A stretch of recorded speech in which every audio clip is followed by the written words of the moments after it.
주세요. 시청자 여러분 안녕하십니까? 10월 19일 비즈니스 투데이의 홍민입니다. 라임자산운용 구명 로비 의혹을 받는 김봉현 전 스타모빌리티 회장의 옥중 편지가 공개되기 하루 전까지만 해도 김 전 회장을 질 나쁜 사기꾼이라며 발언을 신뢰할 수 없다고 했던 강 전 수석이 하루 뒤 김 전 회장의 옥중 편지가 공개되자 김봉현의 사기 사건이 아니라 검찰 게이트라고 주장했습니다.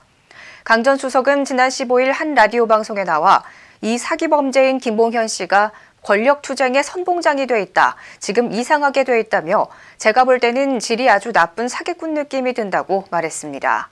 그러나 강 전 수석의 라디오 인터뷰 다음 날인 지난 16일 김 전 회장의 옥중 편지가 공개되자마자 질 나쁜 사기꾼이라던 김 전 회장에 대한 입장을 바꿔 이번 사건은 김봉현의 사기 사건이 아니라 검찰 게이트 아닌가 싶다며 김 전 회장 발언을 전적으로 신뢰하는 모습을 보였습니다. 삼성전자 이재용 부회장이 베트남 응우옌 수원 푹 총리를 만나기 위해 19일 출국한 것으로 알려졌습니다.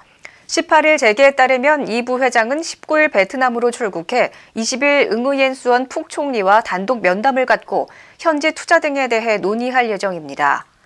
최근 베트남 정부는 기업인 외교관의 자가격리를 면제해주는 패스트트랙을 시행하기로 했는데 이 부회장은 국내 기업인 중 첫 대상이 될 전망입니다. 이 부회장의 이번 베트남 방문은 유럽 출장에서 돌아온 지 닷새 만으로 베트남은 삼성전자의 휴대전화 최대 생산 기지입니다. 기아자동차가 K3의 외장 디자인 특화 트림 LED 팩을 출시하고 본격적인 판매를 시작했습니다. K3 LED 팩은 기본 트림 스탠다드에 최상위 트림 전용 LED 전조등과 17인치 전면 가공 휠 등을 기본 적용해 고급스러움을 더했습니다. 가격은 1,865만 원으로 60개월 할부 시 선수율 10% 기준 월 30만 원이면 구매 가능합니다. 기아차는 기존 스탠다드 트림에서 운영 중인 선택 품목을 동일하게 적용해 고객들이 합리적으로 차를 구성할 수 있게 했다고 설명했습니다. SK텔레콤은 오는 20일 인공지능 기술 교류의 장인 누구 컨퍼런스 2020을 개최합니다. 누구 컨퍼런스는 SK텔레콤이 국내 AI 생태계 조성을 위해 개발자 및 다양한 이해관계자들과 함께하는 행사로 올해는 코로나로 인해 온라인으로 진행됩니다. SK텔레콤은 이번 컨퍼런스에서 SK텔레콤의 AI 서비스 누구의 사례를 중심으로 비즈니스 플랫폼으로의 도약을 준비하는 자사 AI 서비스 누구의 미래상을 제시할 계획입니다. SK텔레콤 이현아 AI 서비스 단장은 앞으로도 다양한 방식으로 국내외 AI 전문가들과 소통하며 AI 플랫폼 경쟁력 향상을 위해 노력하겠다고 말했습니다. LG화학이 합성수지와 동등한 성질을 구현하는 100% 생분해성 신소재를 개발했다고 밝혔습니다. LG화학이 개발한 신소재는 옥수수 성분의 포도당과 폐글리세롤을 사용한 신소재로 다른 소재나 첨가제가 들어가지 않는 단일 소재라 고객이 원하는 품질과 용도별 물성을 갖출 수 있습니다.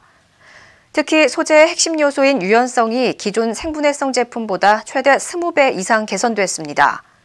LG화학은 가공 후에도 투명성을 유지할 수 있어 생분해성 소재를 많이 쓰는 친환경 포장재 업계에 큰 영향을 미칠 것으로 예상된다고 말했습니다. LG전자의 프리미엄 가전 브랜드 LG 시그니처가 이탈리아의 명품 주거용 가구 브랜드 몰테니엔시, 주방용 가구 브랜드 다다와 함께 프리미엄 라이프 스타일을 선보입니다. 19일 LG전자에 따르면 이 회사와 몰테니엔시는 지난 16일 공동 마케팅을 위한 업무 협약을 맺었습니다.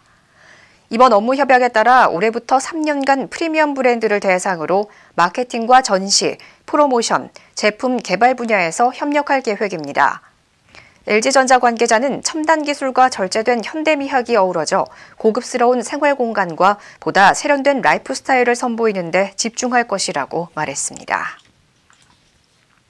KT가 서울시교육청과 업무 협약을 맺고 방과 후 멘토링 프로그램 랜선 야학을 운영한다고 밝혔습니다. 랜선 야학은 원격 수업 장기화로 학습 지원이 필요한 서울 지역 중학생과 KT가 선발한 대학생 멘토가 함께 공부하는 프로그램입니다. 대학생은 KT 주관으로 서울 주요 대학에서 100명이 선발됐으며 일주일에 4시간씩 학생이 원하는 과목 공부를 돕고 상담을 해줍니다. 교육청은 이달부터 내년 3월까지 중학생을 대상으로 프로그램을 시범 운영하고 내년 4월에는 초등학생과 고교생을 대상으로 확대할 계획입니다. 안철수 국민의당 대표는 19일 라임 옵티머스 사태와 관련 공정한 수사를 위해 추미애 법무부 장관과 이성윤 중앙지검장을 수사와 보고에서 완전히 배제시키라고 밝혔습니다. 안 대표는 이날 당대표 성명서를 통해 공정수사는 난망하고 권력 핵심부를 포함한 배후 세력에 대한 수사는 더더욱 어려울 것이라며 이같이 밝혔습니다. 안 대표는 윤석열 검찰총장을 향해선 특검 수사를 촉구했습니다. 안 대표는 윤 총장도 권력의 방해로 힘이 붙인다면 특검 수사의 불가피성을 지적해야 한다며 여야 정치인이 관련됐다면 지위 고하를 막론하고 철저하게 수사해야 한다고 밝혔습니다. 지난 6일 서울 동부지검은 선거법 위반 혐의로 고발된 고민정 더불어민주당 의원을 무혐의 처리하면서 불기소 결정과 관련한 이유는 밝힐 수 없다고 밝혔습니다. 그러나 조선일보가 18일 국민의힘 윤한홍 의원실을 통해 입수한 불기소 결정서를 보면 검찰이 고 의원의 혐의 유무를 판단하는데 결정적으로 관련된 피의자들의 진술이 서로 모순됐지만 두 진술을 모두 인정해 불기소 면죄부를 준 것으로 나타났습니다. 결정서를 본 검찰 출신 한 변호사는 고민정 무혐의 결론을 위해 상호 모순되는 진술을 선택적으로 활용하면서 벌어진 봐주기 수사라고 평가했습니다. 비즈니스 투데이 오늘 준비한 소식은 여기까지입니다. 시청해주신 여러분 고맙습니다.